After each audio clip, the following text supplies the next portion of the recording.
कश्मीर में दरियाई सिंध गुड्डू बैराज के मकाम पर ऊंचे दर्जे की सैलाबी सूरत हाल बरकरार है। 6,32,000 का सैलाबी रेला गुजर रहा है।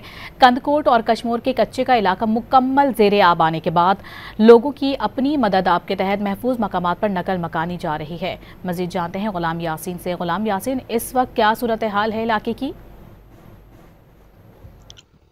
जी, दरियाई सिंध गुड्डू बैराज के मकाम पर ऊंचे दर्जे की सैलाबी सूरत हाल बरकरार है। आज 6,35,000 क्यूसेक का सैलाबी रेला दरियाई सिंध से गुजर रहा है। इस वक्त जो है दरियाई सिंध में जैसे जैसे पानी के बहाव में इजाफा होता जा रहा है, ऐसे ही कच्चे के इलाका मकीनों की मुश्किलातें भी बढ़ती जा रही हैं। कच्चे का इलाका मुकम्मल तौर पर जेरे आब आ गया है। कच्चे के रिहायशी अपनी मदद आप के तहत पक्के की तरफ मुंतकिल हो रहे हैं।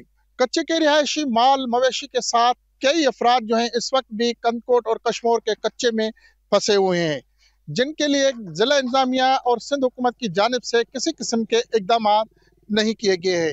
गुड्डू कंट्रोल रूम के मुताबिक आइंदा 12 घंटों में जो है इंतहाई ऊंचे दर्जे की सैलाबी सूरत हाल होगी। जी यासीन सूरत हाल से आगाह कर रहे थे। आप बहुत शुक्रिया आपका।